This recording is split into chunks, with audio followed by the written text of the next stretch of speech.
And to that piece of shit lieutenant that's always on his podcast, bashing us, fuck him.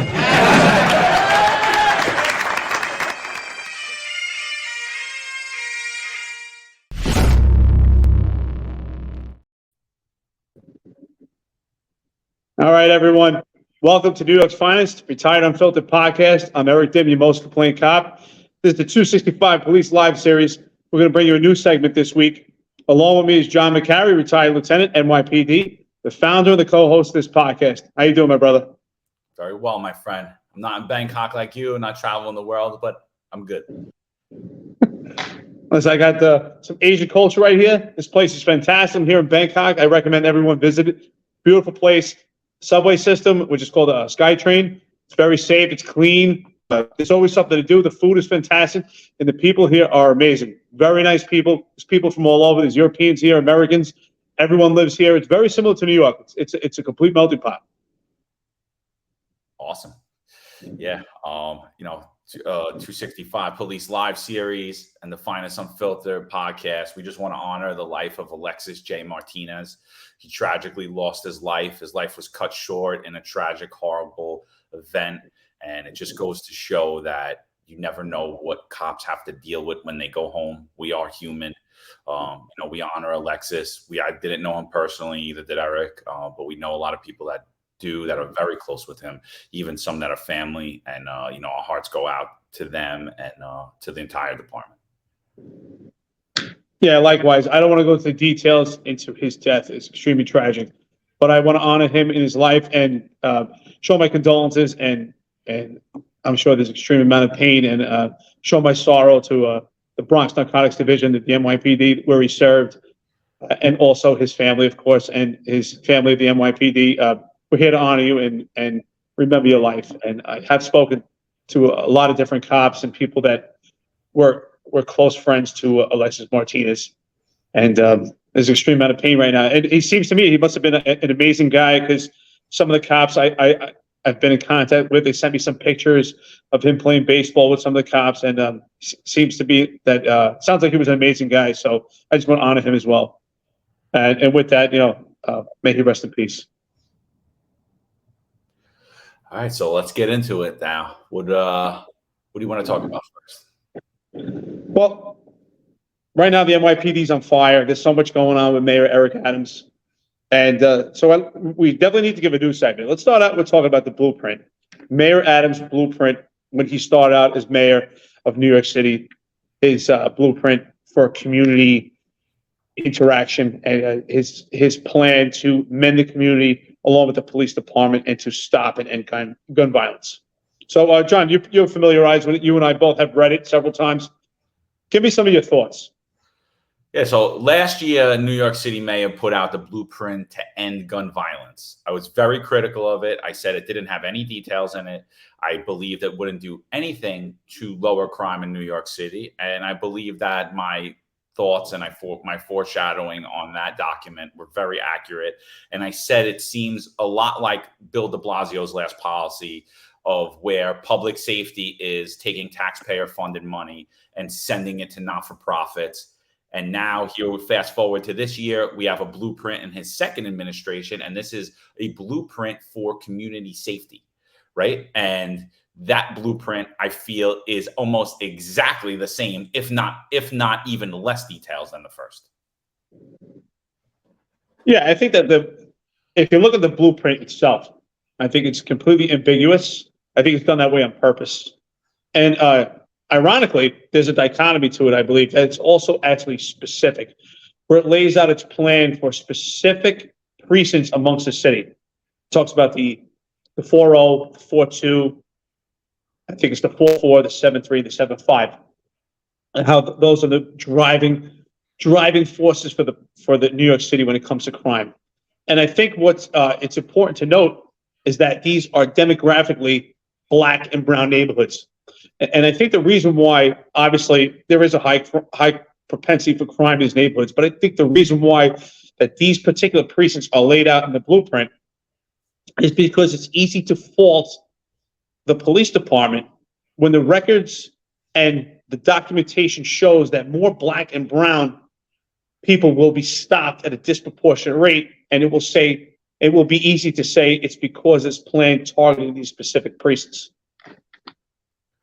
I mean, Mayor Eric Adams, Borough President Eric Adams, State Senator Eric Adams, Police Officer Eric Adams were all very critical of broken window policing and very critical of policing differently in high crime neighborhoods, because has been stated is that broken windows is a racist policy, and black and brown neighborhoods are policed differently than other neighborhoods. Now, I myself and Eric have been saying for a long time that strategy has been deployed throughout the city, lowered crime. So it had nothing to do with who lived there or the color of skin of people who lived there. It had to do everything with crime and how we would put more resources in higher crime neighborhoods. And now Eric Adams is the mayor in New York City. By all means, he's the police commissioner. He's running this job, which he's been since he took office. And what we're seeing is he's deploying broken window strategies, and he's diverting more resources towards black and brown neighborhoods, completely contradicting his stance that he's had the last 30 years. Yeah, I want to piggyback exactly off that point that you just made, which reflects and circle back to what I was saying before. Exactly that. So these particular precincts that are laid out demographically are black and brown neighborhoods. So it's easy to justify in a police department now that's 54% minority majority, that when we show the numbers that more black and brown people are going to be stopped because of this blueprint, because it's planned. Again, and this particular plan, I say, is the same horse as the police department was before, just a different color. Neighborhood safety teams, if you ask me, it's a quasi-anti-crime teams. The difference of the neighborhood safety teams, it's the anti-crime teams. It's the same unit. It's the same driven directive, and it's the same mission. But now we have cops with less experience because we need cops with zero to little civilian complaint review board exposure, and we need supervisors that don't have much of a CCRB exposure as well. So we have cops with less experience doing the same job, and this is extremely problematic. I think this blueprint is a complete epic failure. Yeah, I think it's exactly more of the same. I really recommend everyone go read his first blueprint, where he talks about how he's going to divert resources and funding to Thrive, the thing that everyone harps on in New York City. Where did de Blasio's wife take the money? Where did the $850 million go, right? Eric Adams did the first thing that when he came into office, instead of auditing that and figuring out where the $850 million went, he funded that project even more, but he changed the name of it. And it's all labeled out in that first blueprint. Then when you're done reading that and tell me how that affected public safety and how that worked, go to the second blueprint, the new one, the blueprint for community safety. Read that. All you're going to see is one section in each topic. There's only one part about policing in there. And on the left side of the sheet, you'll see what they've heard from the community. Cherry-picked statements from the community. And then they give on the right side of each page, for each topic they give KPIs, key performance indicators. And they just give a generic blank statement. Lower the amount of CCRBs, lower the amount of interactions with police, but they don't actually give you the minutia, the breakdown of the details. This is more just funneling taxpayer funds and more of the same. This will not lower crime again. Second year in a row, just more smoke and mirrors. Yeah, exactly. What John is saying here is that the progressive policies that are, it's almost like these progressive policies, there's subliminal messages in this particular blueprint, which I think is also what you're saying. And it is, because it's interesting, because we're part of our news segment. The next thing that we're going to talk about correlates with what's in this blueprint. Raise the age, right?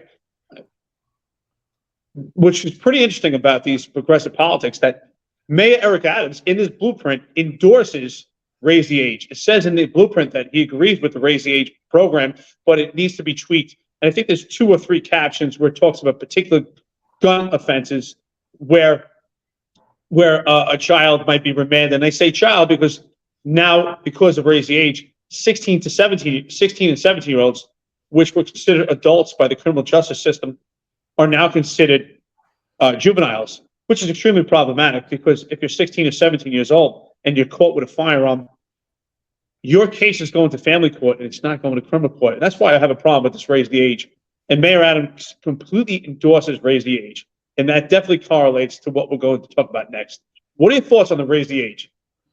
I think it's a horrible policy. I think just the same as bail reform, the same way as decarceral, the same way that we want to get rid of jails. We don't want to imprison anyone.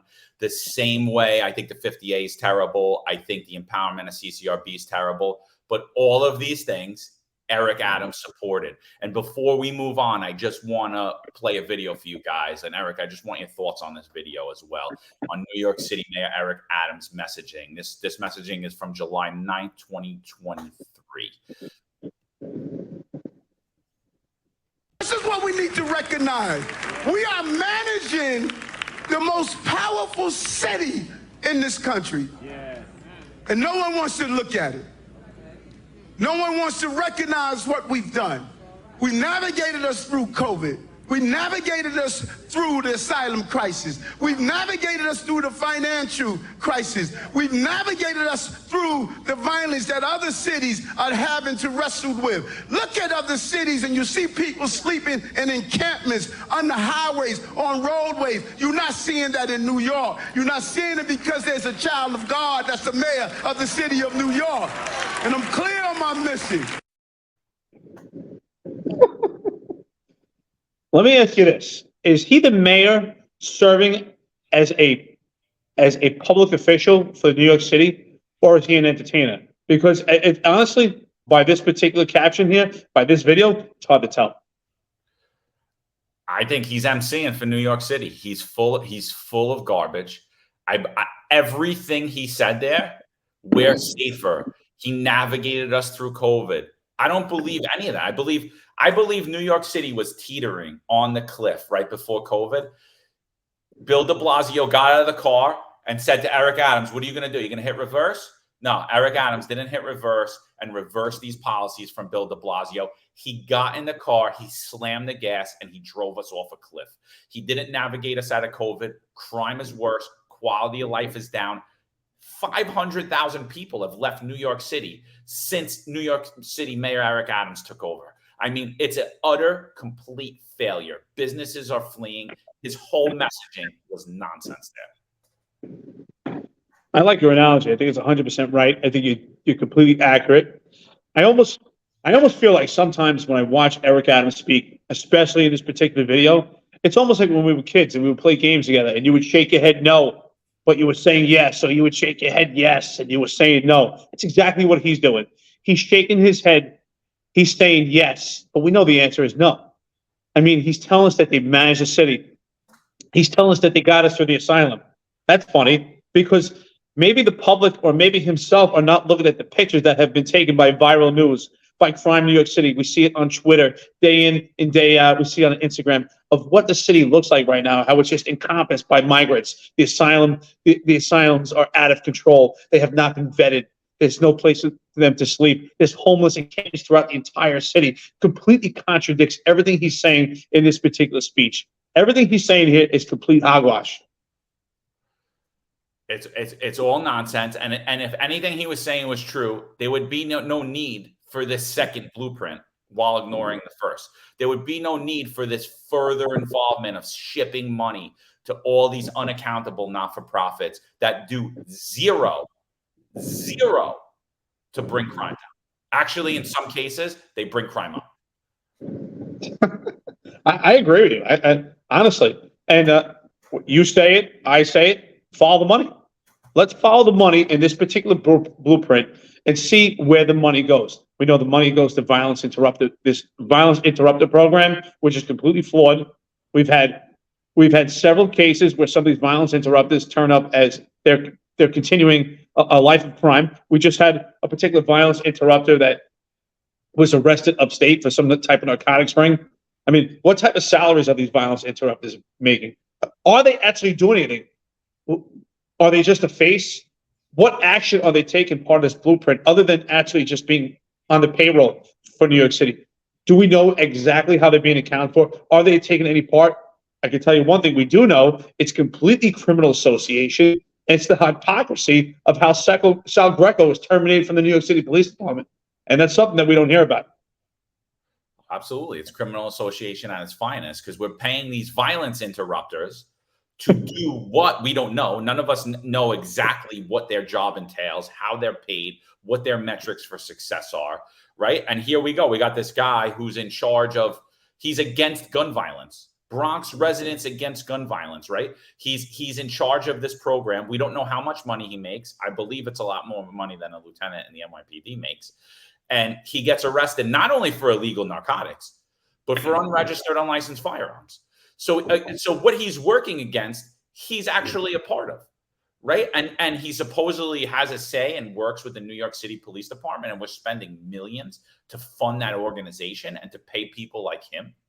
I mean, that's a big problem. What has that done to public safety? That has impacted public safety negatively, because now we have intricate intel of the police department and how we operate. This person is made aware of. Oh, absolutely. He's now getting the hidden secrets. He's getting an understanding of the nomenclature of the police department. We don't know what type of information that he leaks out to his constituents, to fellow perpetrators out in the street. Not to our knowledge. I mean, who's actually, listen, we have internal affairs to hold the police department accountable. What body do we have right now to hold these violence interrupters accountable? Other than the feds, or if there's a potential investigation, is there something to counteract them? We don't know. I mean, there's a lot of information that we don't know about this. None of it has been disclosed. I haven't seen any literature on it. Have you seen any literature on this? Probably not. I haven't seen any. No, I've been saying, if I want to know how much they make, I want to know if they were forced to do the vaccine mandate. I want to know what happens now that he was arrested. Does he still remain employed? I mean, because we only employed him because he was a criminal and has criminal ties, right? So does he remain employed? These are all questions. This whole program is shrouded in mystery, yet it's deemed a success, not only by New York City Mayor Eric Adams, but by Democrats across the country. They say that the violence intervention program is a successful program, but every single place it's been implemented, crime has risen. And I got one better for you. Do we think that he was just doing criminal activity upstate New York, where he was just had illegal firearms and drugs only in upstate New York? Or was that just the stash house, and the illegal activity that was happening was actually in the Bronx, out of the office he works in, and all of that, and all of those things? And what's the relationship with the precinct CO and that person? Are we going to be more hands-on? Are we attacking the criminality that's happening in New York City? Or are we turning a blind eye because he's receiving city funds? You know, I'd like to know also, in this particular violence interrupter program, what's the selection process? I mean, how are they actually selected? How far do you have to be removed from incarceration? I mean, if you did a stint, let's say for 10 years, that maybe you did an armed robbery, part of some gun apprehension, how far removed do you have to be from incarceration, from time you spent in jail, from time that you spent with your fellow co-conspirators, from the time that you actually take part in the violence interrupter program? Is it someone that gets out of jail right away? That's someone that still has access to fellow perpetrators, fellow adversaries, fellow violent perpetrators themselves? Now you're taking part in the police department. I mean, it's almost as if we had someone that was an alcoholic. They go to AA, and now they're working in a bar, and they have access to the alcohol, and now they get all the inside information on how a bar works, and they have access to the alcohol. I mean, I just think this program on itself falls on its face. I think it's absolutely ridiculous, and we're seeing it right now. And it's ironic, right? Because Mayor Eric Adams, in his blueprint, talks about damming these rivers to stop the pipeline of illegal firearms. You've just enabled and created the pipeline with your violence interrupters who know how to get these firearms, who had the firearms in their hands.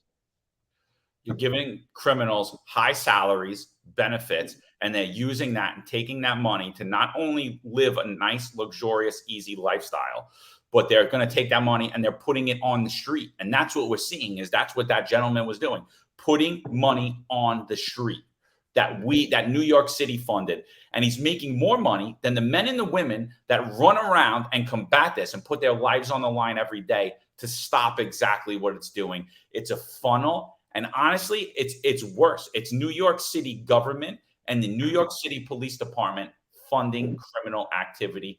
Every taxpayer in New York City, I don't care what side of the aisle on, you should be against the violence intervention program. You should be asking for all the details and specifically narrowing down on this guy and saying, what's going on? Are we still giving him money? Am I still paying him while I go to work 6-7 days a week paying taxes? Is that what's happening? Because I believe so. That's exactly what's happening. I believe we're funding against public safety. Absolutely, 100% we're funding this public safety. This blueprint, the first blueprint and this newest blueprint, I think completely falls on its face. I think it's completely ambiguous. I think if you read through it, subliminal message of progressive policies, this idea to endorse raise the age, I think is completely flawed. It talks about, again, like I said, shutting down the pipeline of illegal firearms. How are we shutting down this pipeline when we have violence interrupter programs who know the violence the best and they're actually learning the intricacies of the police department? They're learning how to navigate with the police department. I mean, this association is completely full. Again, I want to highlight that Sal Greco was terminated for criminal association with Roger Stone, and yet violence interrupter programs have access to all members of the police department at all times, especially the higher echelon of the New York City Police Department, getting a salary.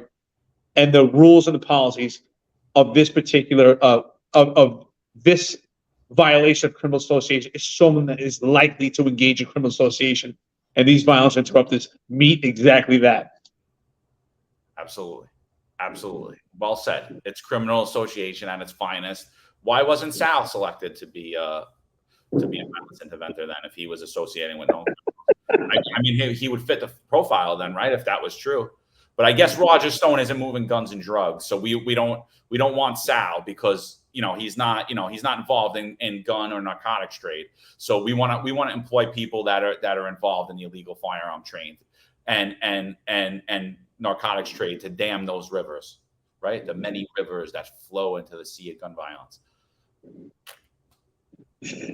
Exactly that. Well, you know what? Let's move on with this new segment here. Let's talk about these riots that just, a huge uproar that just happened in Union Square. I just want to say, of course, John and I are pretty critical, and we talk about the truth and expose intricacies of the police department, right and wrong, first and foremost. Beyond that, I just want to say that we're happy that the men and women of the police department are safe, and we want to see them safe from now and in the future, which is why we need to expose what's going on in the police department, the progressive politics throughout the country, particularly with the NYPD in New York City. So let's talk about these riots in Union Square. Immediately, just from seeing the, this chaos and pandemonium, you saw the pictures, you saw some of the videos. What comes to mind? What are your thoughts immediately? I mean, social media influencer, Kai, whatever the hell his name is, he got a big following. He says he's going to give away PlayStations in New York City and Union Square, and thousands of kids show up, right? And it gets completely out of hand. The police department's caught with their hands down in their pants. They have no idea this is going on. I think huge failure on the part of Intel to not identify this properly, to staff it properly so that it didn't get out of hand. And what happened is they took over that part of New York City, and you've seen horrible videos of, the upper echelon of the PD. After they call win, they get out there. Kudos to them for rushing out once it's there. But now they're surrounded and they're in a situation that's really out of control and very dangerous, not only for the officers of the upper echelon, not only Chief of Department Jeffrey Madry, but for everybody in New York City that day, and even just some of those kids that showed up. It's a very volatile, dangerous situation that occurred. Well, first of all, just on its face, watch these videos. I see a chaotic scene. And what I see on the scene is mostly youngsters. And this is exactly what we've been talking about. This counteracts this raise the age policy. Most of these kids in the video, they appear to me to be anywhere from about 14 to 18 years old. And with this raise the age, which is on par with bail reform, just coddles criminals. We're teaching our youngsters, these 16 and 17-year-olds, that they can get away with everything. Everything's going to be a slap on the wrist. And with this particular incident, this was completely volatile. And we're so lucky right now. We're so lucky right now that we're not talking about the death of a New York City police officer or even a chief or any MOS. Because, again, extreme poor leadership of the New York City Police Department. And one thing I learned in the Marine Corps is you can't have all your leaders in the same spot. I mean, luckily, they were not all attacked at once. But if you want to cut off the means in an organization, you cut off the head. And all the heads of the organization are in the exact same spot. Poor leadership, zero plan, no tactics. Yeah, I mean, I think that the leadership failed terribly, and it's not a knock on the rank and file, and I see a lot of these millennial cop social media influencers bashing the kid who had the plyboard, and he's guarding himself, Chief Jeffrey Madry and a few of the other chiefs, as they're surrounded by thousands of people getting stuff thrown at them. So I just want to say from myself, I just want to say that I think you did a good job, and I commend you. And to you social media influencers that are hiding behind fake names and fake accounts, bashing this kid who's in that situation, you're basically just throwing bottles at him too. Because what the hell would you do in that situation? What would you do? You could easily be in that same situation and you're throwing stones from a glass house. You're pathetic. Absolutely pathetic. I'm actually sick. I'm getting very sick of these like pro police social media accounts. I'm like that are completely hidden and have comments about everything, but will not stand behind their own words. John, what you said is fantastic. I totally agree with you. I think that one thing I learned in the Marine Corps that I transitioned over to the police department, I used to always teach my special ops guys, is overcome and adapt and utilize the resources that you have in and around you to accomplish a mission. And I can correlate this when I was involved in the George Floyd riots, particularly in the Mount Haven section of the Bronx, June 4th, 2020, when we were attacked with bottles and bricks were being thrown, and it was on a hill coming down towards us. We really didn't have a good vantage point. We couldn't see well. So I myself and a couple other cops, we jumped on top of the car so we could get a better vantage point, actually get a good view of what's going on. And they actually asked me in the CCRB interview if we were taught that. I said, no, we weren't taught to jump onto a car, but you're taught to utilize the resources. So again, I want to say what you just said. I commend this cop. I commend these cops that utilized the plywood that they got from a construction site to fend for themselves and defend for their fellow MOS and defend for their leaders. That's exactly what they should do. Utilize the resources you have to take action, overcome, and adapt. For that, I'm proud of those guys that took that action. Absolutely. And at the same time, I agree that that's an embarrassing scene. But to me, that's a microcosm of Eric Adams' New York City. That is that scene where the cops are completely helpless and there's thousands of kids pelting them with rocks, bottles, and anything that they could pick up and throw. That is the exact scene that the New York City Police Department has no control. And again, it's not because of the rank and file. It's because of the management. This is what happens. You sent management in there, and it took them a very long time. They had to call a level 4, get everyone in the city there to control this. This is a failure in public safety. And again, we're lucky that nobody died, right? Because it's not just the cops, the people going to work, the tourists. There's people there that's seen this chaotic scene that never want to go to New York City again. Some of them live in New York City. Some of them are tourists. They never want to be in that situation again. They're understanding how very dangerous New York City and how exactly what Eric Adams said just a week ago is completely false. Again, the problem also, the New York City Police Department has lost its image completely. You and I just did a podcast that the image of the police department has been resolved, right? The image now is about being black and brown, it's about so-called diversity, which is really discriminatory towards whites, Asians, Muslims, anything other than black and brown. But what we're not talking about here right now is the image that the police department used to have when it comes to respect and authority. And part of that, there's a correlation to public safety. And it's completely lost. The leadership is weak and the leadership is poor. John's going to play a clip right now. Chief Madry speaks at a press conference in regards to this riot. And I think John and I are pretty fair when it comes to Chief Madry. For the most part, we've said he's a good guy. He seems to be pretty well with the community. But after listening to his speech, I can tell you this. His leadership is a complete failure. It's incompetent, and it's a weak message. And I think at this time, is when you have to put your foot down and take these streets back. I think it's a complete weak message. I think he's gotten so used to pandering to this black and brown movement, this Black Lives Matter movement, this progressive woke movement, that he doesn't even realize that he's contradicting himself. And I wonder if he believes what he's saying in this particular speech. John, you want to give any thoughts before you play it? I think it speaks for itself. I think that the video could do more than I could ever say about it. Let's play it and talk about it.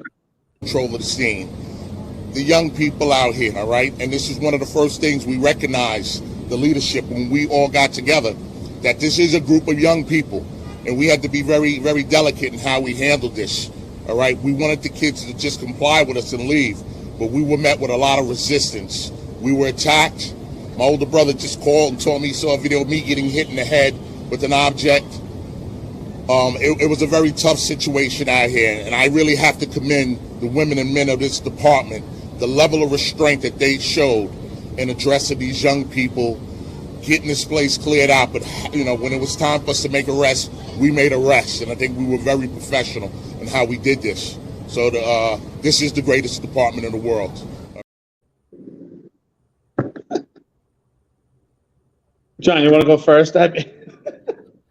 He gave a long speech and he was talking, but I think and there was a lot of other parts that bothered me, particularly right after this clip that I played. He goes on to say how some parents came there to get their children out, and that's what needs to be done. We needed thousands of parents, not just a few. And basically, he's putting the onus on civilians to stop this. And he also, in that clip, though, particularly, he says basically that the scene is completely out of control. But when it was time to make arrests, and it was always time to make arrests, because, I mean, you were getting pelted and stuff. I think there were over 60 arrests yesterday. And I don't even think that was enough. You know, John, I think that's great that you flight exactly that time to make arrest. I want to break this clip down into several frames. And honestly, if we wanted to, we could probably talk about this for hours. But I'd like to start out.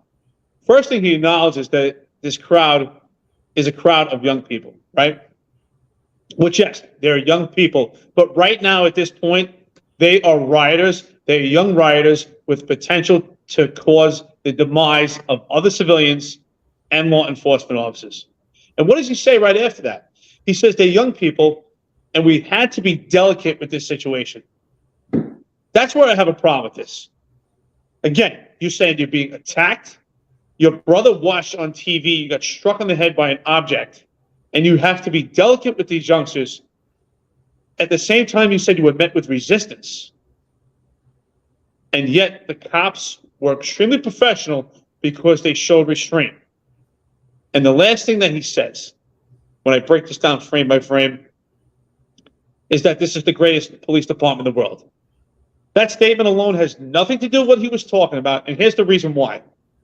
I've done a lot of research on public speaking.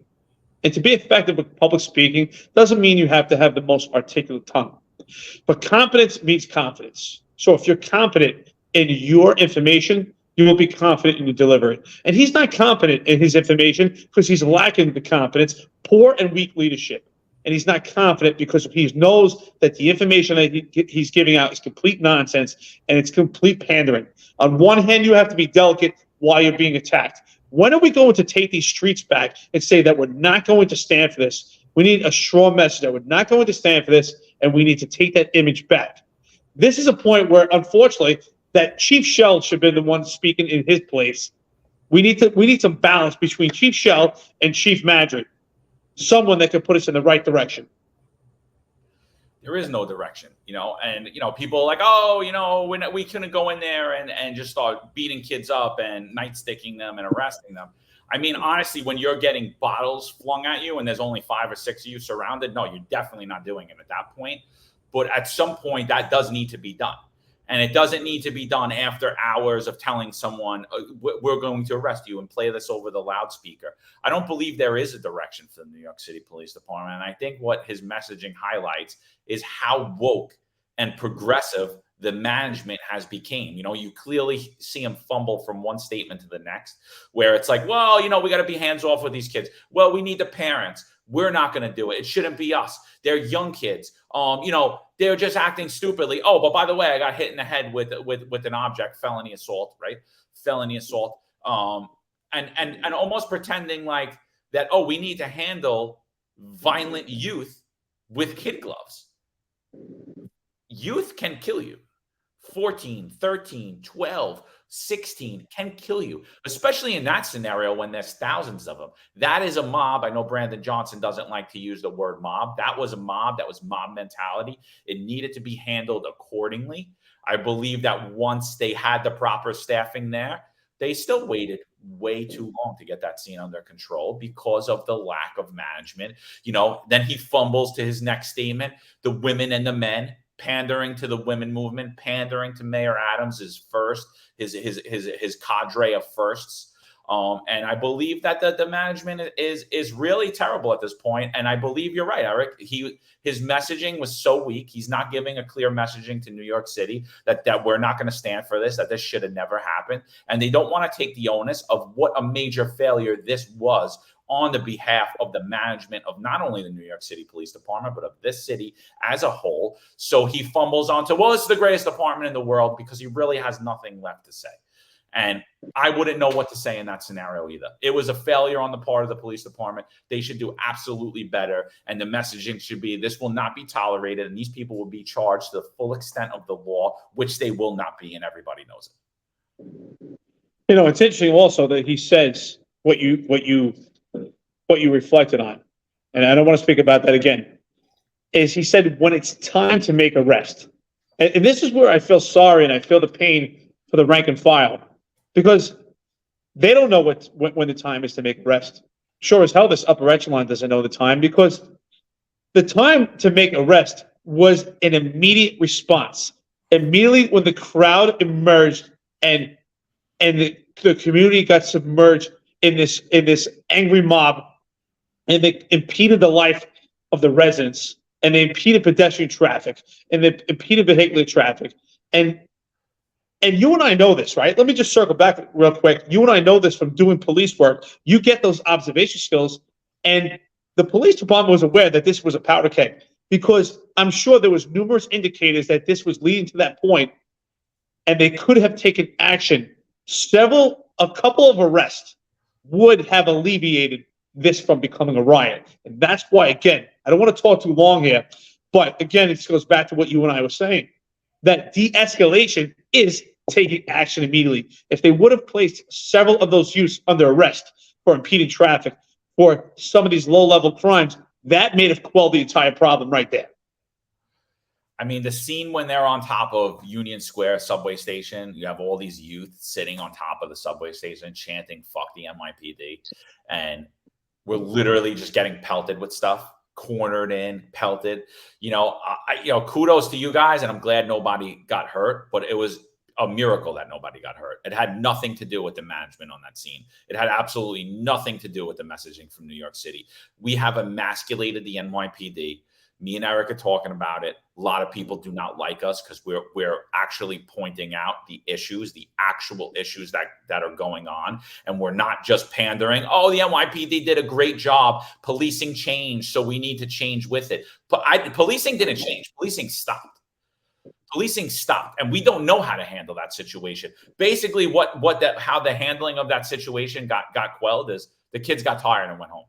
That was basically how we policed. If that happens tomorrow, again, there'll be the same response. And what we saw is that a social media influencer has more say over what goes on in New York City than New York City Mayor Eric Adams or the NYPD. And that's a fact. And if this kid wanted to, he could take it over. He could take it over. It's pretty funny that you said that, because we didn't talk about this. But I remember I was watching that video and I said, wow, the only reason these kids went home was they probably got bored. They're probably like, all right, listen, time to go home already. Enough of this. When the excitement and the allure just started to go away and the novelty wore off, all right, it's time to go home. But not for a second do I believe that the police department was professional and that they took charge and took control of the situation. Absolutely. I think it was a complete epic fail again, I feel sorry for the rank and file. There's no vision. They don't know when to make arrest. In my opinion, the arrest should have been made immediately on the spot. But that's not what happened here. And here's the problem also. John, you and I have been extremely expressive about this, particularly myself. I said this all the time, and it's unfortunate. And I might get some hate for this. But it's my opinion. If we keep going on this trajectory, and I said this back when we started this podcast, that we're going to lose the life of a law enforcement from the NYPD to the hands of another, not by a firearm and not by a knife, by a physical confrontation. We're starting to close the gap, and we're closing the distance where people are getting very comfortable of putting their hands on the police, and there's no reaction, there's no image, there's no aura of respect, and there's no aura of force. It's completely removed. And unfortunately, I hope I'm wrong, but unfortunately, I think we may meet the demise of a police officer to a physical confrontation. I mean, I won't argue with you there. I mean, that it could have easily happened yesterday. Like I said, I think it was a miracle that it didn't. And like you said, people are very, very comfortable touching cops, throwing things at cops. And why shouldn't they be? There's absolutely zero consequence that someone is going to pay for what happened yesterday. And I need to know, how much are we going to pay the people that filed CCRBs? How much are we going to pay the people that were arrested? How much are we going to pay the people that start to sue because they were arrested because they rioted? Because we just did that with the 2020 riots, right? This was a riot too.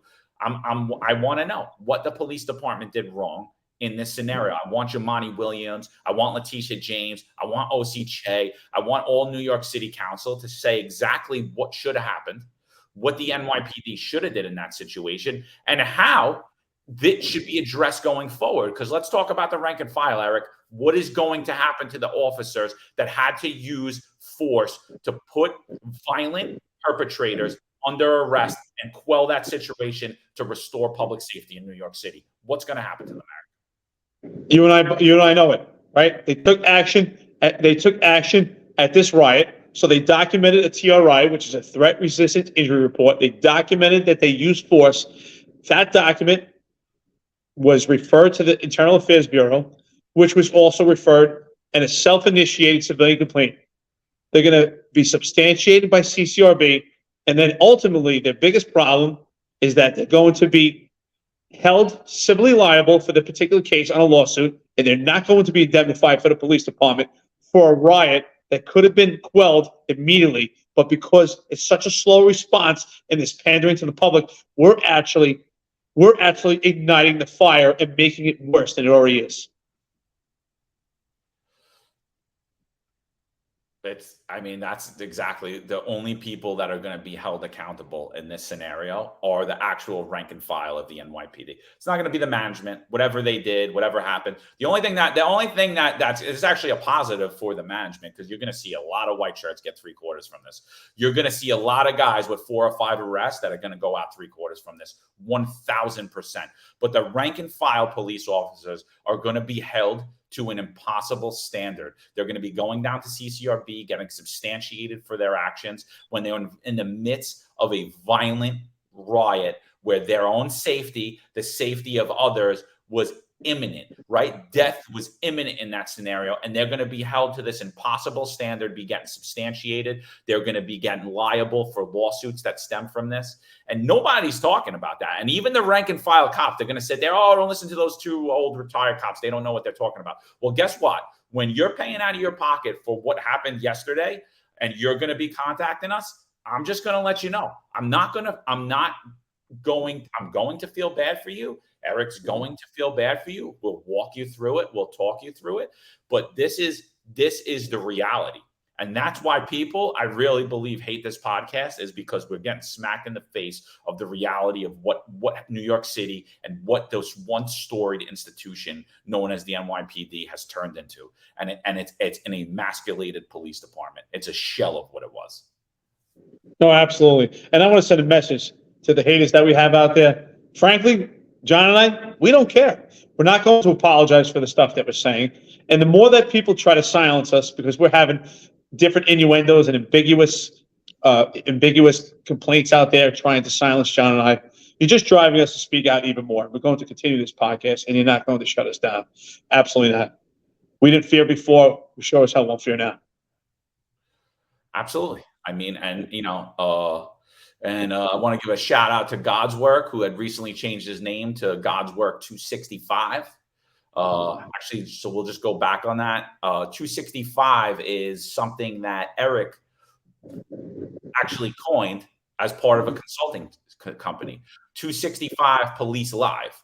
And then he actually named it his show, which we're on right now, 265 Police Live. God's Work, who says there was no vaccine mandate in the police department, and felt confident enough and cordial enough to let me know that the entire 4-6 detective squad was unvaccinated because they're friendly with Dermot Shea, because he was a Bronx guy. So he gave them all. So I left on my own behalf. The vaccine mandate wasn't real.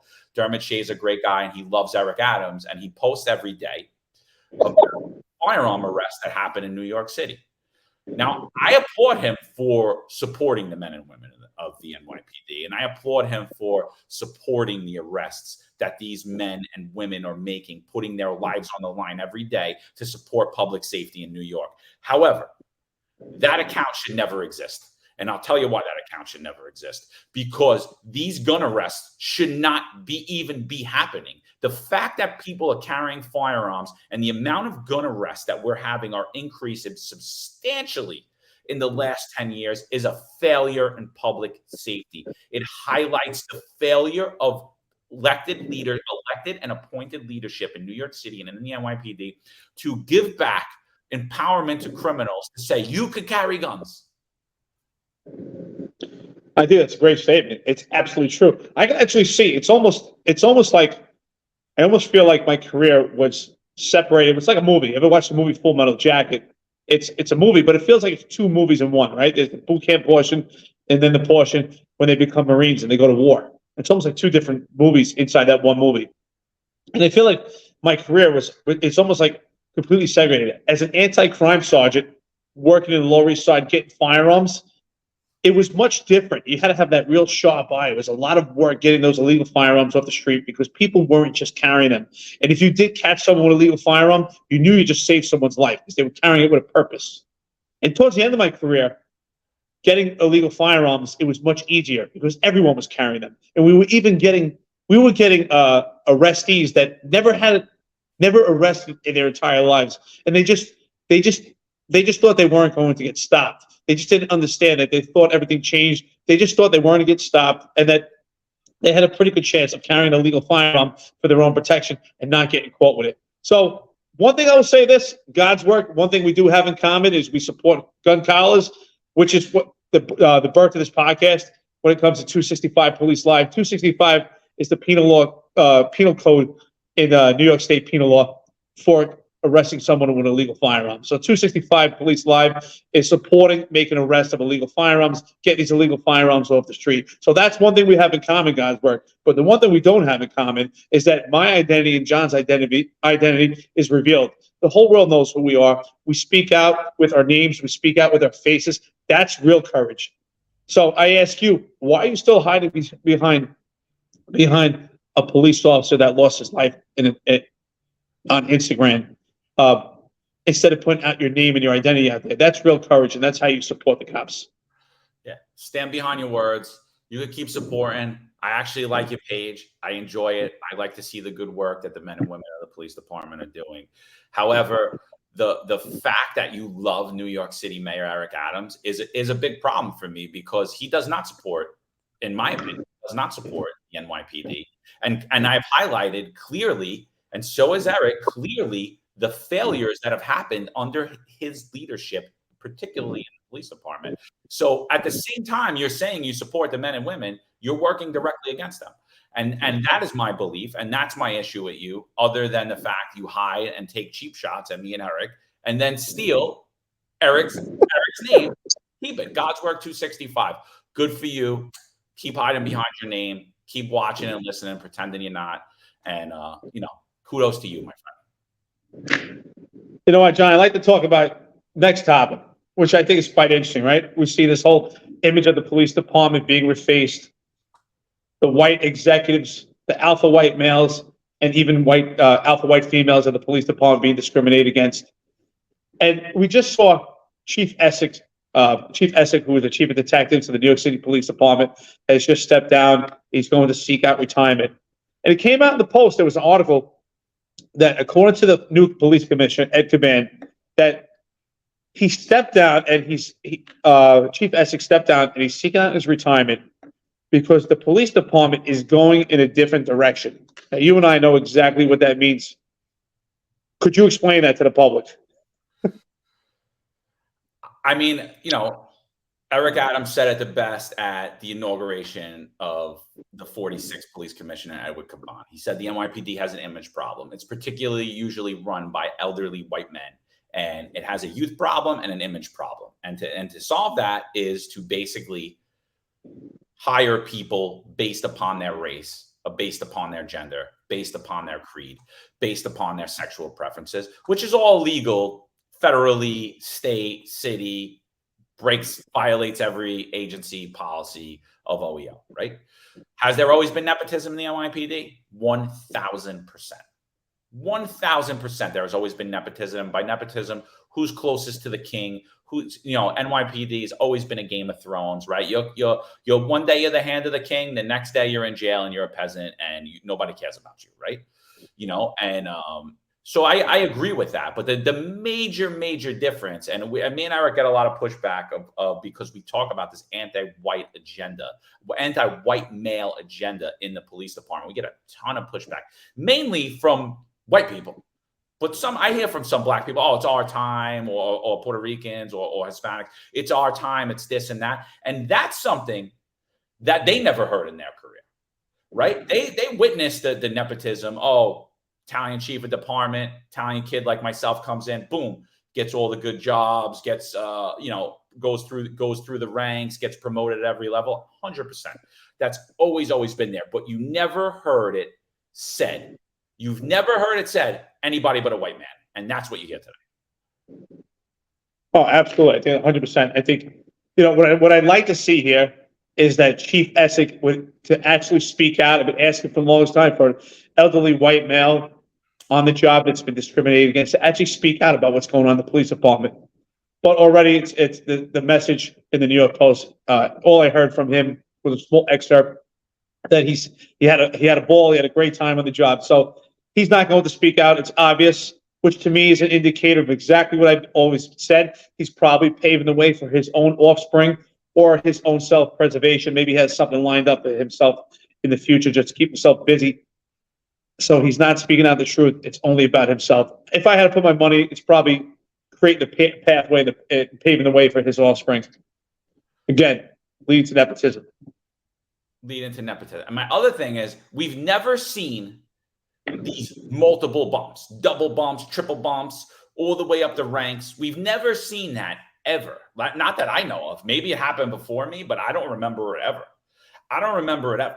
I've only seen it under Dermot Shea and now under Keechant Sewell and now Caban, right? I've never seen it before that, where you're going to get a guy who was a captain 2 years ago and now all of a sudden he's a chief. And my thing with that is, what makes that person special that they're moving up the rank at that fast? And what we've seen is that their commands are a mess. The crime has risen in the commands they've been in charge of. We don't even know why they were given that command so quick. And they've done this stuff in record time. And that is a big problem for me. That overall affects morale. And I do believe there's an anti-white narrative, but there's also the nepotism, because I do believe that the most competent of the Hispanic males and the male blacks and the female blacks and the female Hispanics and the male and female Asians and Pacific Islanders, I don't believe that they're going to get fast tracked because of who they are and where they are. And I don't believe that they're going to even get pushed through in this diversity agenda. You have to be the most compliant with all of those things. You have to bow down to the progressive movement and just continue to feed the company line and bullshit. If you push out against anything, you're out too. You're not going anywhere too.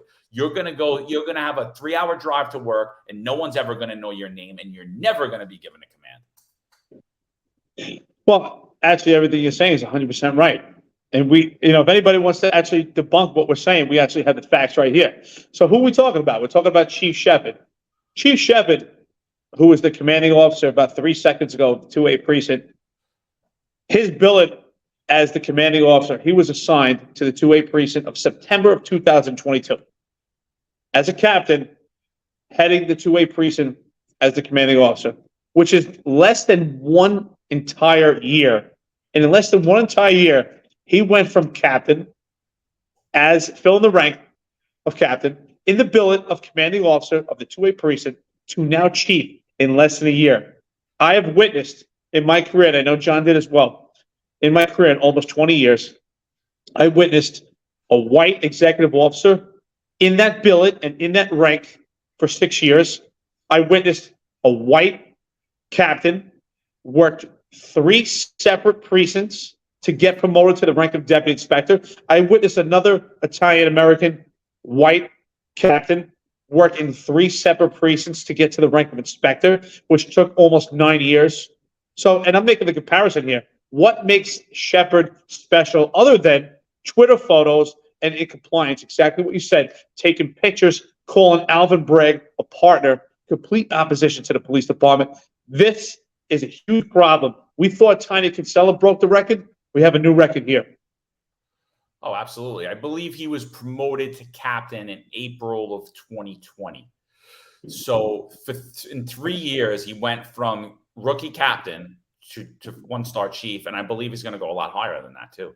And that has absolutely nothing to do with his ability, because there's no way we can know. And I'd like, for any of our listeners, let me know all the other people that he was promoted with in that class to captain and where they are at now, or people before him. Particularly hone in on the male whites and see where they are, what commands they were given, what they were in charge of. And then we could go back on their backgrounds as police officers, as sergeants and lieutenants, right? It's very easy. People today say your arrest record doesn't matter. But I mean, I believe it does. I believe who you are as a cop is who you are as a sergeant, who you are as a lieutenant, who you'll be as a captain, who you'll be as a leader. I believe arrest records are very important. I believe for you to be able to lead and to tell somebody something, you must have been able to do all of those things yourself. How do you tell people to go out and be the police when you were never that? I think it's a great point. And that goes to setting the example. You should be able, if you're going to be a leader, if you're going to be influential, you have to set the example. Let's rhetorically speak here. Let's be facetious and say Shepard is the most amazing leader we've ever seen in the New York City Police Department, and he deserves that bump to chief. Let's just rhetorically say that. If that's true, we know in order for him to be effective and move up for self-preservation in his rank, to move up as chief, he's going to have to be completely compliant and in line with Mayor Eric Adams' divisiveness and his image issue and his image correction of the police department, of fighting racism with racism.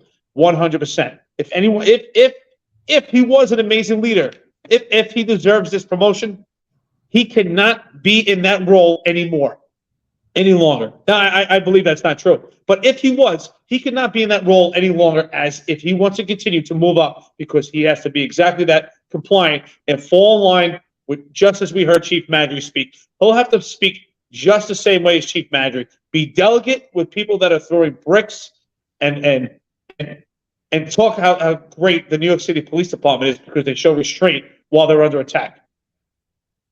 Absolutely. And guys, if you enjoy our content, please like and subscribe, whatever platform you follow us on, whether it's YouTube, Apple, Spotify. We're on all, our audios are on all major platforms. Please show us the support. It's just a click of the button. It helps us to move up in the ranks and even continue to get more subscribers and help to keep this coming at you fully free. So please do that. I just like to, before I speak on this, I'd like to just give you a word from our sponsors. And, I appreciate all you guys for tuning in. Law enforcement professionals dedicate their lives to serving and protecting our community. But who's protecting their financial futures? That's where Laidlaw Blue comes in. Our wealth management platform is specifically designed for the law enforcement community. Laidlaw Blue is a division within Laidlaw Wealth Management, run by retired New York City detective John McDermott. His status as a retired detective uniquely positions him to establish a deep connection between Laidlaw Blue and the law enforcement community. Our platform is easy to use and provides a range of financial services, including investment management, retirement planning, and insurance solutions. With Laidlaw Blue, you can secure your financial future and provide for your loved ones. Our team of experienced financial advisors understands the unique challenges and opportunities that law enforcement professionals face. We're here to help you navigate the complexities of financial planning and achieve your goals. Laidlaw Blue. Secure your financial future today. Book a meeting using the QR code displayed or call us directly on 888-901-BLUE. That's 888-901-BLUE. Just getting back to the double bump of terror, actually the triple bump, right? Because he was promoted to and deputy inspector in less than a year as the commanding officer of the 2A precinct, right? Where he goes out on Twitter and he thanks his partnership with Alvin Bragg, and myself and Eric blasted him that day. I said he's not. Right after he had just indicted a cop for absolutely nothing, for an on-duty incident, a non-issue, that the only person that should have been indicted was the person that was arrested, but he didn't serve any punishment. So instead we decided to, so he goes on Twitter thanking Alvin Bragg up and down. And it was right after that. And in my comment on Twitter, I said, oh, but don't worry, thanks. You'll get promoted off of this. And that also came to fruition, right? He got promoted. And my thing was, I'll play pretend here. And let's just say he was the best leader and best cop that the NYPD has ever seen. So we decided to bump him up. I would just need to know what those metrics were that determined that. What were the metrics that determined that he was the better leader than his counterparts? Right? Why does he move through the ranks? And me and Eric did a show on this exact thing where we actually gave the data from studies of how long it takes for a male white to move from captain to deputy inspector, how long it takes for a female Hispanic, as opposed to the number one person in the NYPD to move through the ranks, male black, right? They move at a phenomenally higher rate. And this is, and again, if it's not equal, it's discriminatory. If we don't know what the metrics for success are, how could someone walk into the police department and say, oh, this is what this guy did to move up, I'm going to do that too? We don't have that. Well, that's why there's a huge problem surrounded by this also. And like we said, rhetorically speaking, let's say he is, you know what? He's a superhero. He's the most phenomenal leader that the police department has ever had. We can't focus on that because we're focusing on him getting a double bump, being the first black captain or deputy inspector, get a double bump to chief of the New York City Police Department because it's about the first. So that's what we're focused on. And that's what we're told. We have not been provided with any literature or any information exactly that, or any metrics to evaluate, to assess, that has showed that he deserves this position, that his leadership is just so intense. He's just a perfect fit for the police department as it's going in a new direction. The only direction that we know is about so-called diversity, which means black and brown. That's all that we know. Absolutely. And for all elderly chiefs, the elderly white male chiefs particularly that are being told to step down, you know, I get a lot of messages all the time. Oh, best guy in the department, greatest guy. I just want to say, I don't feel bad at all for them. I don't feel bad at all for them, because what they did, particularly during the Bill de Blasio administration, and that goes for everyone that's worked for him all the way through. So I'm not leaving anyone out. That goes for every chief. What they did was continue to feed the alligator, hoping the alligator ate them last. And guess what? The alligator came, and now the alligator ate you. So I really don't feel bad for any of you. You stayed silent through the whole vaccine mandate. You're going to walk out with over 30-something years on the job with a monstrous pension, and you're not going to say a word about what's going to happen, and you're going to make the NYPD and New York City a place that raised you, that made you who you are. You're going to strip that opportunity from future generations because of your silence, because you won't say anything. So I got to say, if you did exhibit leadership at any time and you were that great sergeant, that great lieutenant, that great captain, and that great one-star chief, you're no longer that. This is your legacy now. bow your head in silence and walk away like a good boy and pretend that you left on your own fruition, even though the police commissioner is telling somebody a totally different story. So I don't feel bad for them at all. Sayonara. I love what you said, because I don't feel bad at all. And again, that's their legacy. I agree with you. You know why? Because I don't believe it's how you start. I believe that you're remembered on how you finish. And every one of these guys, Jimmy O'Neill, Dermot Shea, Chief Essig, Joe Fox, they've all finished the same way. Compliant old white men, weak and cowardice, because they never speak up and they never talk about the discriminatory atrocity that's going on in the police department as we speak. Why? Again, I always say it, because they're paving the way for their offspring in the New York City Police Department. It's all about self-preservation. It's about them and their families having a legacy of making money and being a part of the police department. Public safety and about what's right and wrong and about morals and principles, those take a back seat. Absolutely. And I don't even believe they're paving the way for that offspring. I think that they're temporarily giving them comfortable, cushy jobs in a job that they can no longer effectively do, right? Because we said none of these chiefs have stood in solidarity and will go back out on that street. I mean, look at them yesterday. They had no idea what to do. Same way that the police department, the rank and file of the police department had no idea what to do. When it was time to make arrests, it was always time to make the arrest. We never had to wait for legal or wait for a three-star chief to tell us when to make arrests. Historically, that was the job of a police officer. And then supposedly at some point, we gave our police officers discretion and stopped training them and started putting them on a computer system where you just click the box and pretend that we have all this training that we don't, right? We have all this hands-off nonsensical training. Yeah, they're trained. Who cares?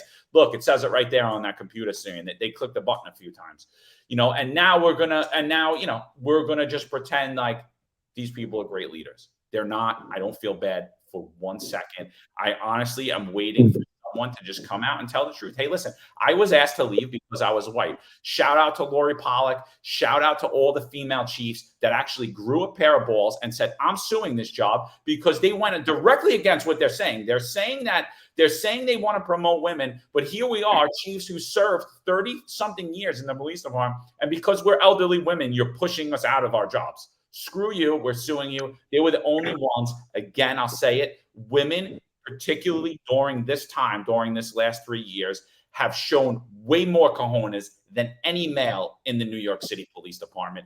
Males have been neutered. Oh, absolutely. I also want to reflect on one thing. I want to go back, because I think this is a point that we missed. I just wanted to mention, it came to mind. When we talk about the riots, right? We see that with the chaos and the pandemonium that ensued. And I think what it's connected to also, which is extremely problematic, is the mass exodus and the recruitment problem, which correlates of why there was no intel. Because it's my opinion, and I've been saying this, that if you're in the squad, or if you're in intel, or if you're one of these specialized units, the cases are probably taking a seat back, because these guys have to fill seats of patrol, because right now we're in a diminished police department. So the intelligence and all these cases are not being provided for in the manner that they should. This was not properly manned. There was no intelligence for this particular riot, because we're in a diminished police department.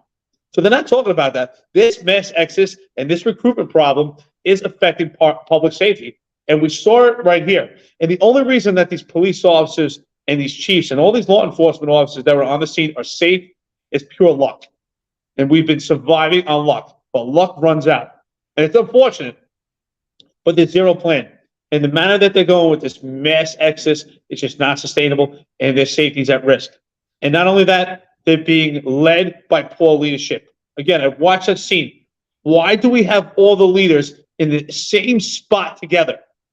I mean, God forbid, if you wanted to take out the police department, all you need is a sniper in one spot. You're taking out all the heads of the police department that make all the decisions. It's completely idiotic. It's poor leadership. They should be separated, and it should be a small unit leadership breakdown. Yeah, and who do we see moving in constantly to make arrests? White shirts. With the people, the younger, healthier, stronger cops standing in the background waiting to just who's going to process the arrest. It should be the exact opposite. And I'm not saying that I do believe from leadership from the front, but when it makes sense. You can't manage a scene and be right directly in the front line itself. That's why you have frontline supervisors. That's why they're called frontline supervisors, sergeants and lieutenants. It shouldn't be 3-star chiefs putting their hands on people making arrests. They're elderly males. I mean, you could see them struggling physically to walk when nothing's going on. I mean, come on. These aren't the people that should be moving in, but this is the progressive, emasculated New York City Police Department, and we could see there is a complete bias in investigation, and that CCRB, particularly for whatever reason it is, does not go after these high-ranking police officials. They go after the rank and file of the NYPD who follow the orders of these men and women. I mean, that's a shame. That's why I've said it before, and I'm going to say it again.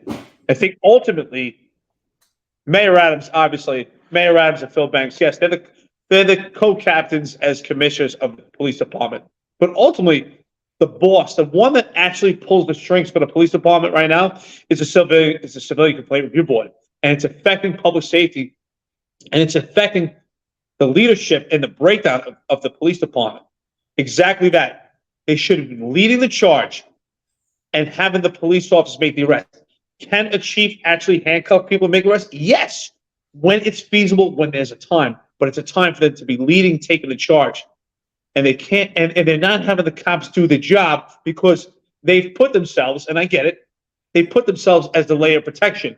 If the white shirts of the upper echelon actually engage physically with this violent crowd, then they save the police officers from the civilian complaints. And that's a shame. Why isn't anyone standing up? Ed Caban, you have an opportunity to stand up as the police commissioner, the first Hispanic, to stand up and say, listen, we can't run the police department when we're under the rule of the Civilian Complaint Review Board, when they have no expertise about policing, and we can't actually effectively do it. We need our police officers to put their hands on the people because they can't. They can't because of CCRB. And that's it. We're going to leave these people out to dry. New York City Mayor Eric Adams has not spoke out about this riot at all. He applauded the men and women of the New York City Police Department, and he did, because they saved his ass, and they saved a group of unruly juveniles and some adults from taking over New York City, and even worse. There were Uber cars that were smashed. There were police cars smashed. There were businesses that were smashed. There were people that were assaulted. Cop lost his gun. Cop was slashed in the neck. All of these things will not hit the media. You will not hear about any of this because, again, he's just fighting your perception of reality. They are not fighting crime. This is not an effective administration. I truly believe he should step down. People are all over social media. Oh, it's not the mayor's fault. Nothing's the mayor's fault, right? He called for more migrants. They're here, and now he can't handle it, and he's crying to the feds, right? Same thing with crime. He said he was going to solve it, but what does he do? He cries to the feds. The only thing New York City Mayor Eric Adams does is point fingers of problems that he advocated and cheerleaded on. And then when the problems come that everybody said they were going to come, he cries to the federal government for more money to take New York City taxpayer money and throw it in the flames and light it on fire and send it out to his friends and to go absolutely nowhere with. Where are his gun czars? Where are all of these appointments that he put in the police department? What have they done? Crime is up, and it's up big. There, and yet he with no regard for anything is just throws a whole marketing campaign up yesterday, right before the riots. How crime is down, you're safer than you've ever been, and New York City is the safest big city in the world, and that is a lie. You know, sometimes I wish, excuse me, sometimes I wish that the cops thought more of themselves and actually thought that they harbor more intellect than they do. And the reason why I say this is because sometimes you look at the ideology of the cops, it's almost like they're little puppy dogs, you know, and Mayor Adams is their dog owner. And, you know, you could have a dog, leave him home by himself for an entire week, but you come home and you just hand him a treat and he'll lick you to death. And that's what's going on with Mayor Eric Adams. You know, the cops, I get a lot of heat from the cops. I know you do too, John, and some of them, you know, Mayor Adams, you know, he's a lot better than Blasio. He stand up for the cops. Do you really believe that? You really believe that? He's taking a picture with Alvin Bragg, with the two of them with their hands together in the shape of a heart. I mean, that's your opposition. That's your opposition, and he's taking a picture that they're teaming up together, and there's a coalition You can't have that, and at the same time, he's supporting you. So stop being those puppy dogs that he leaves you home by yourself an entire week. He comes home and hands you a treat, and you're licking him to death. He doesn't care about you, and he's not backing you. Wake up. Yeah, and to everyone that I get daily messages, go enjoy your retirement. Stop talking about this. But nobody ever come at me with anything to debate me, to debunk what I said. They'll never say that. They'll just tell me, go enjoy my retirement. And it's not just on social media. I get it from family and friends as well, right? And the thing I always say to my family and friends is, I said, when did you not know me to talk about this stuff? You want me to stop talking about it in retirement after I had my career stripped from me? Thousands of people got their career stripped from me, and you want me to pretend like it's not happening the same way that you're pretending like none of this is happening. And I understand the anger and I understand the angst, but I don't ask any of you to follow me on social media. I don't ask any of you to listen to my podcast. I don't ask any of you to listen to Eric. I don't ask any of you to do anything. You guys do that on your own fruition. So if you don't want to hear what I believe my truth is, or what Eric believes his truth is, if you don't want to hear that, don't follow us, don't listen. But obviously, you know what we're saying is resonating at some point with you, whether you agree with it totally or you don't. And we're starting the conversation, and we're giving cops back a voice and a platform to actually say the issues, narrow down on the issues that are going on, instead of just saying support the police, back to blue lives matter. Because obviously that's tired and it hasn't done anything in the last decade, but make your job increasingly work, diminish public safety in New York City, lower the quality of life in New York City, and force people like myself to get the hell out of the job, to force people like Eric Dim to get the hell out of the job, to terminate and run through the mud people like Sal Greco, who did absolutely nothing wrong. And the old statement, they can't do that, they can't do this. Apparently they can do whatever they want, and you're going to bow your head down like a good little boy and wag your tail and say, okay, daddy, if you just pet me and say I'm a good boy, I'll pretend like all this is fine. So please, if what I'm saying is, I mean, I don't know how you were ever friends with me to begin with, because this is stuff that I've always talked about. Don't fucking listen. That's it. It's that simple. Dude, it's great. I was reading some of John's comments on Instagram, and some people are telling John, you know what, go enjoy your retirement. Could you play golf or something already? So I guess there's this kind of ideology that people think when you retire, you should kind of just fade away and go away and just pretty much die and shrivel up, or never be, maybe you're seen but never heard from again. And you know what? I say to these people? I know John well, especially, working together and doing this podcast. He is enjoying his retirement, and so am I. We are. And part of enjoying our retirement is doing this podcast. So we're not going to stop anytime soon. We're going to continue to do this. If you don't like it, don't watch it. But I think the funny part is most of the people that don't like what we're saying, because we're saying the truth, and the truth is a scary thing, and it pierces places in their brain that they don't want to talk about, they're watching it the most. So for you, thank you so much for the support on that. I appreciate it. Yeah, absolutely, man. I just, I never tell anybody what to do. I don't, and like, that's the thing. I just find it hysterical. I do. I find it hysterical that everybody's very concerned about what me and you were doing in retirement, but they were not concerned about the reasons that forced us into retirement, right? Have unions. Oh, I wish you guys would stop the podcast. I wish you guys would stop talking on social media and go live your life and enjoy.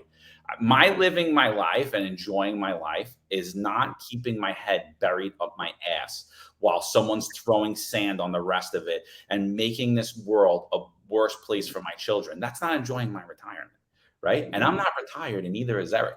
We might be retired from the New York City Police Department, but we're young, healthy, and vibrant. And like I said, we could still blow through the whole JST, no problem. We could still keep up with all you young guys, no problem.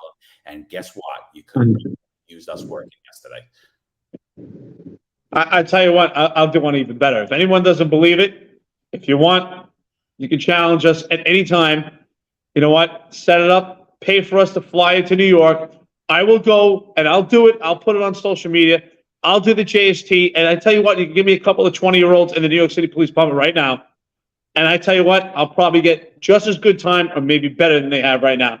And I tell you what, I won't even prepare for it. You can call me on the fly and I'll go there and I'll pass that JST. And I know John will as well at any time.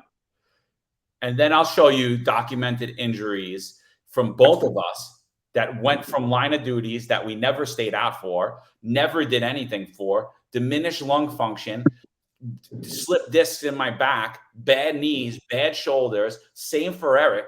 We'll show you all those things for people that are out with 3/4. Oh, because I got surgery for my tear in my shoulder. Put Eric's shoulder under an MRI. So let's see what that looks like from the New York City Police Department. Do an MRI on my back. Let's see what that looks like. Let's do those things. Get, because and that's the other thing. It's like, all these people, they got 3/4. You know why they're staying silent? Because they don't want anybody looking at them. That's why, because they're full of shit, because the majority of those injuries, and especially on the New York City Fire Department, I mean, guys that actually do get hurt in New York City Police Department have a bigger problem. 96% of the FDNY come out with injuries and get 3/4 pensions. And, that's why they're silent. Everybody that comes out that we're talking about, they stay silent because they're still on the company dole. And everyone that hated Eric Adams now loves him because they're all looking for jobs from him. So, and anyone that's saying that we're wrong without pointing anything out, you're in that category too. Yeah, I agree. And keep in mind also, we know who you are. I mean, I don't know every single person, but John and I know a lot of people on this job that used to talk shit about Eric Adams before he was mayor. So Eric Adams, if you watch this podcast at all, you heard it from us. It's the truth. We've heard it where they bashed you and talk shit about you. And I'll admit it. I talk shit about you too. And so did John, but we're still doing it now. And I still did it on the job, but they were talking shit about you before. And now they're shaking your hand and they're taking pictures and they're kissing your ass.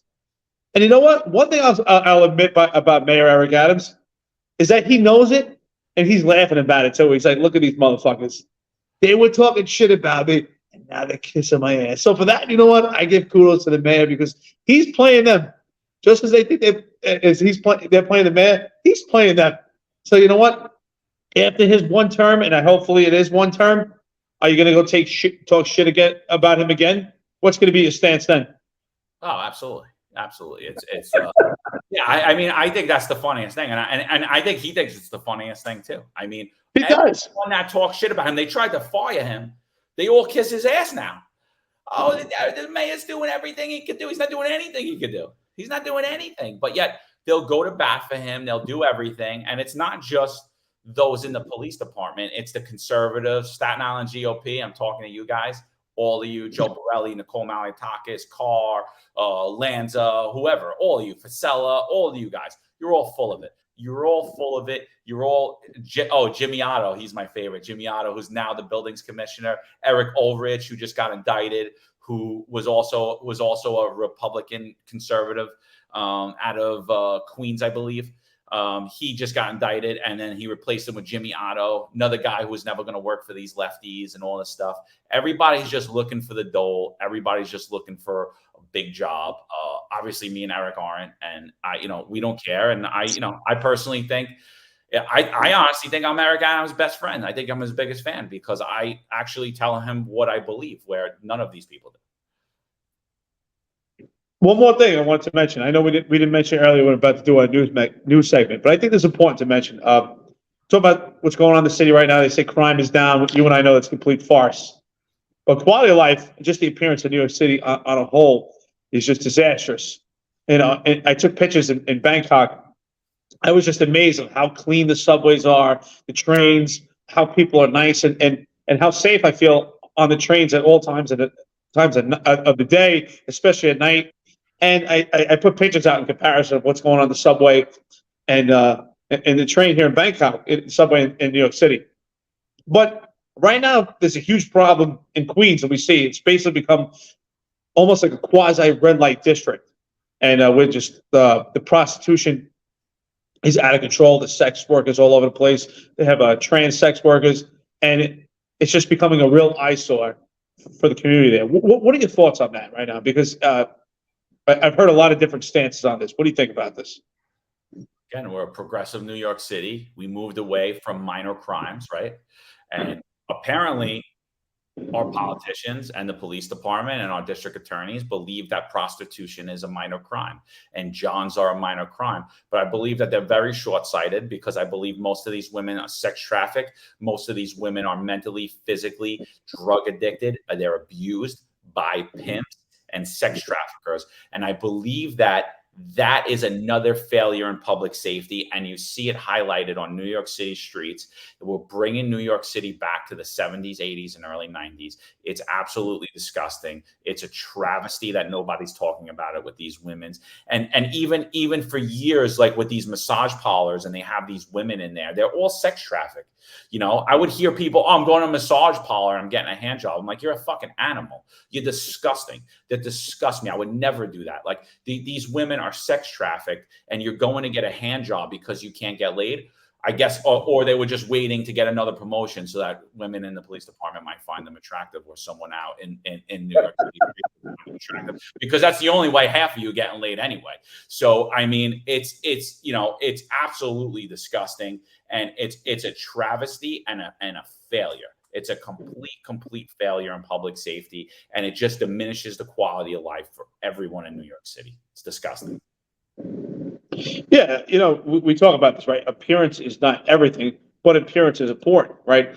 If you went to someone's house and you're a guest at someone's house, and the house is completely neat and it's kept well, that's the way you're going to treat it, right? If you see the house is neat, you're going to take your shoes off. You're going to sit on the couch and make sure that it's clean. You're not, you don't. If you're eating something, you're going to make sure you don't want to drop any crumbs, because that's the appearance of it. And it's the same thing when you're in a neighborhood. If the appearance of the community is that it's kept well and the streets are clean, that's how you're going to treat it. And if it's complete eyesore, the community just looks like a mess, and that's how it's going to be treated. Along with that, it's going to be layers, and on top of that, people will treat the streets differently. They'll throw trash on the street. They'll treat people differently because the community isn't a complete eyesore. I just think it's a shame to let it go like this. And again, they've already foreshadowed how of the plan of New York City is. It's just about addressing major crime, and the low-level minor crime is not going to be touched. And people, the communities are pretty much left to fend for themselves. And nobody cares. Nobody's saying a word. Nobody's saying a word. Eric Adams is doing a great job. New York City Police Department leadership is doing a great job. They're heroes. They're valiant. And it's an absolute travesty. I mean, and it just highlights. It's exactly what Tiffany Caban want. I believe we're seeing a lot of it in her district, where she's a city councilwoman and where she ran to be the district attorney. She ran against Melissa Katz, and I think that she may run again. She may even seek higher office, and she may get it, because we're not getting enough pushback from the public, from the men and women in the New York City Police Department, and from these unions. Their billboard trucks, if you notice, only go after very select, very small group of politicians, because they don't want to go after people that they donated to. But I believe that's exactly wrong, and I believe they should. And I believe they should highlight exactly, we donated to this person in the past, and that was a large mistake, and we're never going to do that again. This person does not support public safety. But obviously, what you see in New York City, it's a big grift. Everybody's just looking for a payday. Public safety has become a grift, and that's it. The violence in the prevention program is a major fail. These two blueprints are major fail. Can't wait to see what the blueprint's going to be next year. It's going to say the same exact thing as it said the last 2 years and do absolutely nothing to diminish crime. And they'll still be painting this picture that crime is down. I'm curious about the blueprint itself, because there's no mention of a sustainable plan for how they're going to combat crime in the subway system. All we heard is that little excerpt from Chief Kemper, which we think is complete hogwash, and is about Wi-Fi and about avoiding a confrontation. But what is the actual plan for subways in the future? Because the plan that they have is completely not sustainable. Just, we don't have the manpower for it, and we're seeing it right now. We don't have the manpower to address a disorderly large crowd in Union Square. We don't have the manpower to make sure intelligence is done properly. So right now we're losing on all ends. It's just completely falling apart. And And what they're doing is they're robbing from Peter to pay Paul. So they take police officers from units that could be doing cases to put them in the subways. They take police officers from precincts to put them on the location. They take police officers from the admin positions to fill other spots. So we're just moving these pieces around, and things are falling through the cracks. What do you think they could do right now with a diminished police department? They need to bolster the police department because they're going to continue to lose in a mass exodus. They're going to continue to get more retirements. You know, I just saw yesterday a person vested with 19 years and 1 month as a sergeant. You know, we're going to continue to just see more people leave, resign, young people. The attrition rate of how people are resigning before they even have 5 years is being hidden. I mean, that's a very, very scary thing because they're not even coming close to the numbers of people retiring with the classes they're putting in. So, you know, you have this whole new added element. I think if they don't bolster the numbers right away, we gave the solution on the last podcast on how they should do it, and they're unwilling to do it. And what you're going to see next is you're going to see Kathy Hochul signing bills that illegal immigrants can be cops in New York City too. And that's how they're going to do it because they're looking for compliance and obedience. They are not looking for competence and actual people that want to do this job because no one knows what the job is anymore. So you're going to just see more failure. It's going to get worse, and the department's going to continue to implode on itself.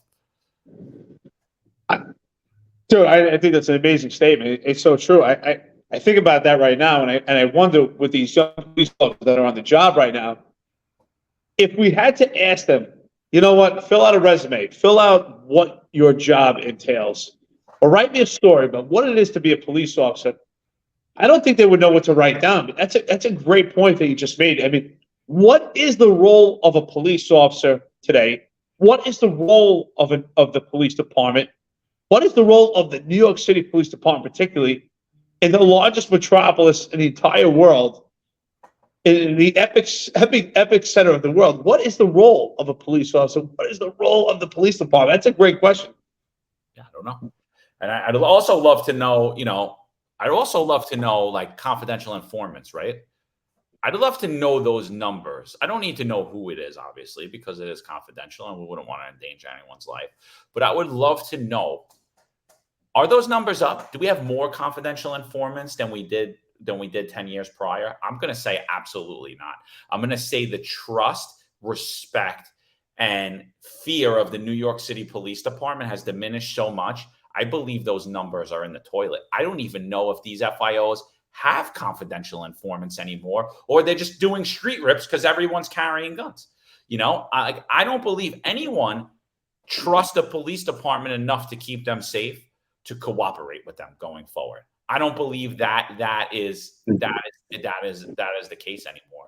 I think that's another huge failure, and things that we've seen like yesterday with that riot, you're going to start to see a lot more of this, a lot more of the prostitution, a lot more of the graffiti, a lot more of the drug sales, a lot more of the random assaults, and a lot more of the shootings, unfortunately, and stabbings.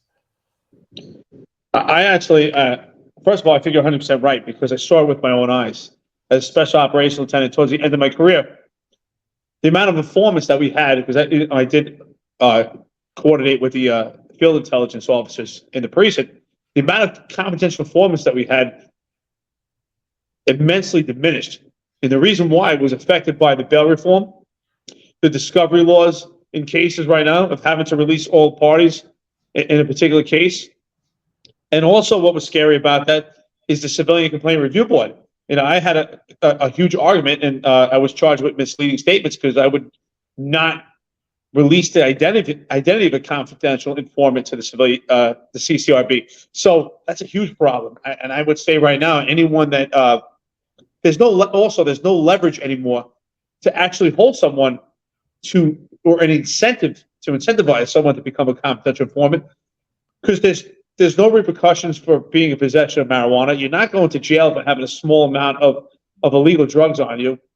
I mean, even if you do an actual crime of violence, there's not a likelihood that you're going to jail. So there's no leverage for someone to become an informant. So you have that aspect of it. And also, like I said, with the bail reform and potentially releasing identities, most of these cases have a chance of going to trial in much more in comparison than they did before, when cases were pled out and you could hide the identity of a confidential informant. So I think that's a huge problem. You're 100% right. I think I would say for the most part, these field intelligence officers are not dealing with confidential informants in the manner they were before.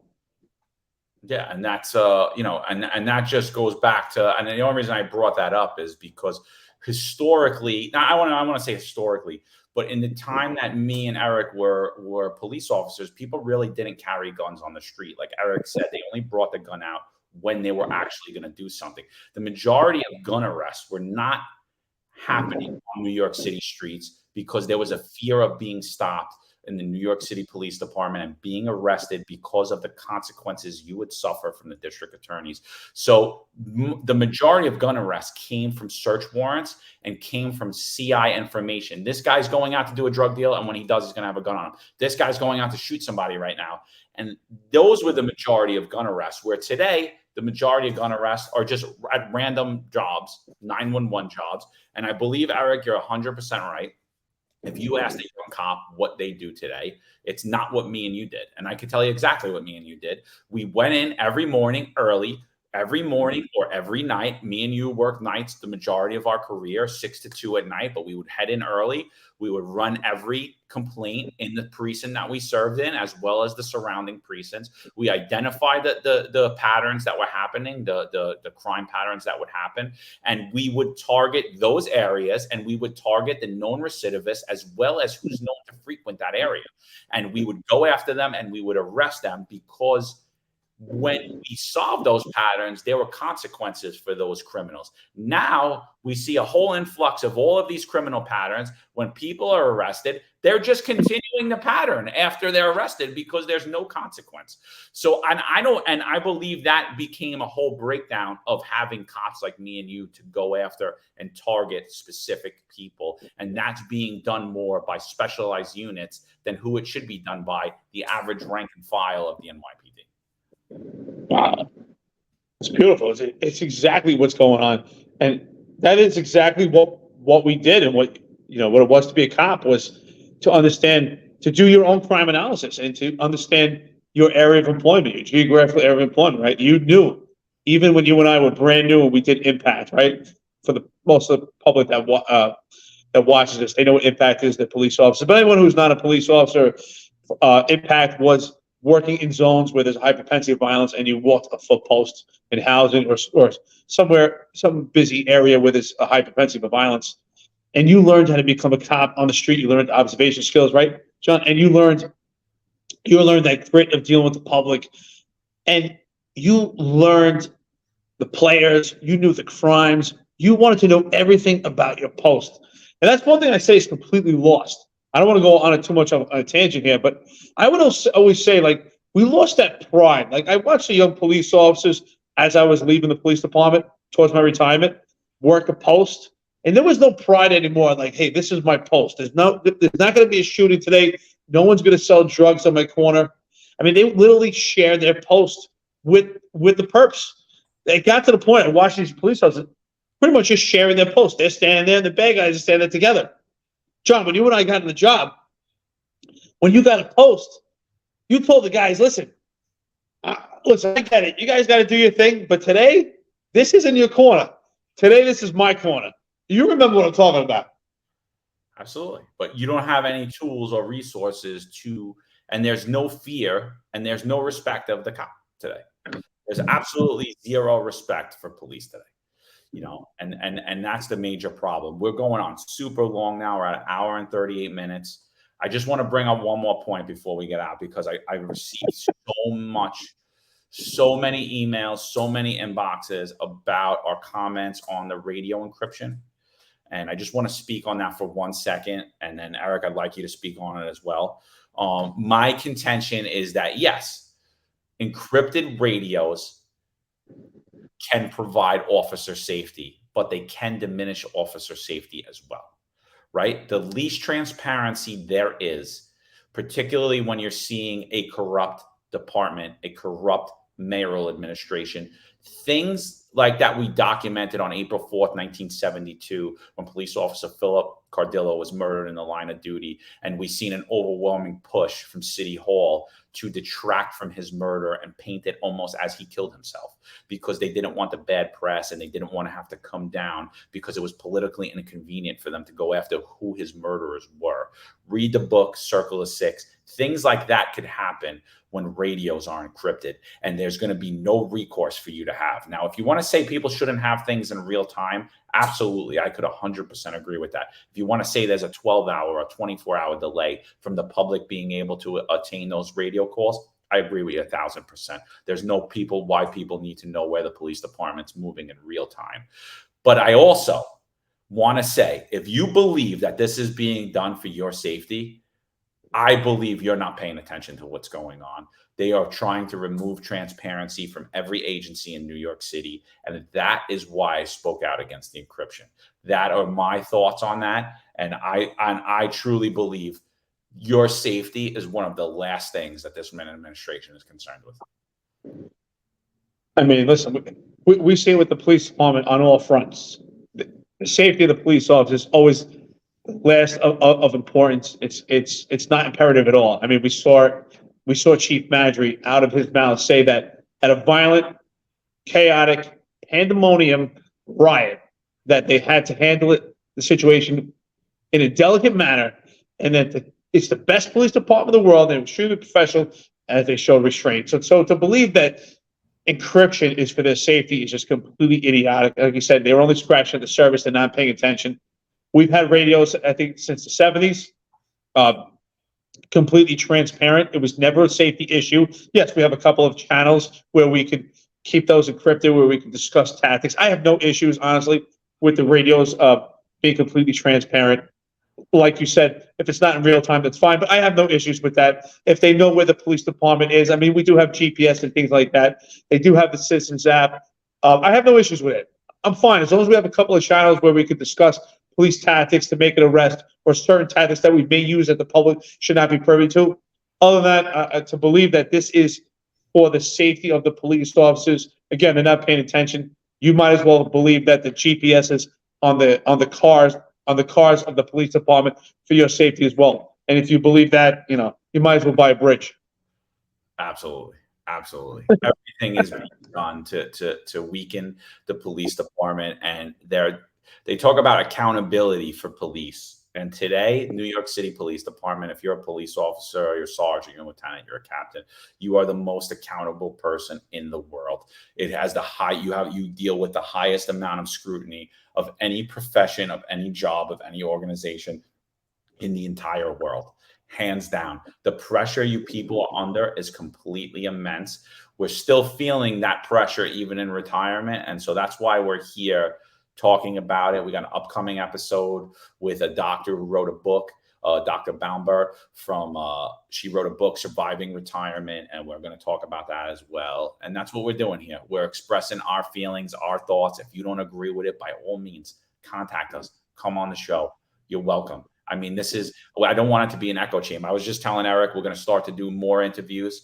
Eric's on a 12-hour delay, but we're going to start bringing in a lot more people. We have a huge list of people that want to come on, and that's what this really is, for everyone to explore their thoughts and their reality. And Eric always says, we're seeking the truth here. We're seeking our truth. We're seeking your truth. We're seeking everybody's perspective. So feel free, come on. If you listen to us and you don't like us, feel free to come. I mean, you heard us with Cop Watch. We did not beat Jose Lozano at all. We let him speak his truth. Yeah, I agree. I mean, listen, anyone thinks that we're doing this to bash the police department or in anger, they're not paying attention, and you're not actually listening when you're watching. You're just pointing fingers. I mean, here I am. I'm in Bangkok. I'm 11 hours ahead of John right now. We're working together to get this content out. We spent a lot of time researching information, coordination with one another to make sure that we're giving you the correct information, correct perspective and analysis, being fair, being professional, treating you with respect, and treating the subjects with respect. And that's what this is about. It's not just about the police department. It's about what's going on in the entire country and talking about the truth of information. And we have to. Someone has to stand. If we didn't stand up, if we didn't stand up for what we believe in, we wouldn't be you would not be the country that we are today.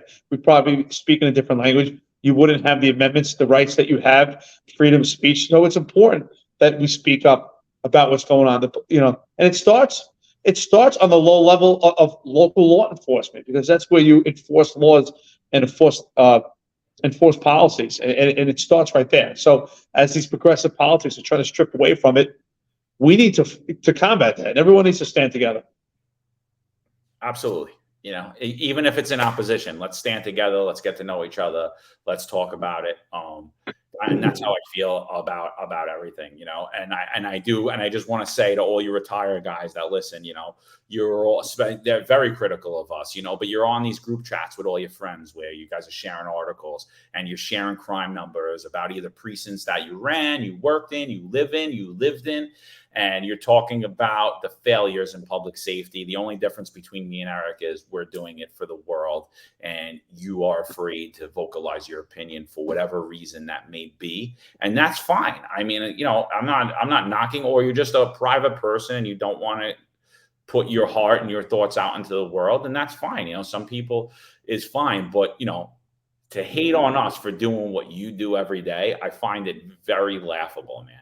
I really do. And, whatever it is, I don't care. Like I said, I'm very happy to do this podcast, whether 0 people listen to it or thousands of people listen to it. And I do appreciate the thousands that have been listening to it across the world, because it just shows that there's more to this world. It's a very nuanced place, and there's a lot to policing and crime and legislation that people don't know about. Me and Eric are attempting to pull the curtain back on that, and I think we've been successful to this point, and we're going to continue to do that. Oh, absolutely. Listen, if you support us, please, get a T-shirt, The Finest Unfiltered, 265 Police Live. I mean, now you understand 265 it represents the penal code for the apprehension of a legal firearm. If you support us, you like the information that we're putting out, grab a shirt at Myers Police Uniform Store, located in Brooklyn and the Bronx. We understand people have busy lives, and sometimes it's tough to get to a uniform store, so we are working on getting a website or a link connected to our website or Myers so that you can actually purchase these shirts. So we look forward to that in the future. Like I said, if you like our stuff, please like and subscribe, wear a shirt, support the podcast. We support you. 265 Police Live. We are the experts. We'll be right back at you. God's work.